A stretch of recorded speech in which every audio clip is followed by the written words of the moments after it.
এক ভাই বাংলাদেশে ভিডিও বানাইছিল যে পানি খাইতে লাগে 2 টাকা আর সে পানি ছাড়তে লাগে 10 টাকা।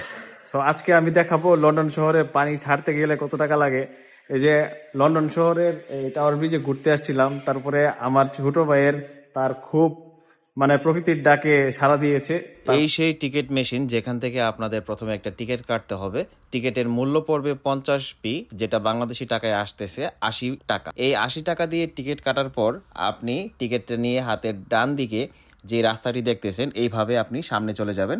তারপরে আপনার টিকিটটা শো করার পর আপনার দরজাটি অটোমেটিকলি খুলে যাবে। যেহেতু আমাদের এই ভাইয়াটি টিকিট নিয়ে যায়নি, এই জন্য সে ভিতরে আটকা পড়ে গিয়েছিল। পরে মোবাইল থেকে সেই টিকিটের টাকাটা পেমেন্ট করে দিয়েছে, তারপরে দরজাটা অটোমেটিকলি খুলে যায়। তো বিদেশ আসার পরে যদি আপনারা এরকমভাবে কোথাও গিয়ে আটকে যান, তাহলে অবশ্যই আপনারা টাকা পেমেন্টের মাধ্যমে আপনারা আপনাদের নেচারের যে ডাকটা আছে সেটা সেরে আসতে পারেন।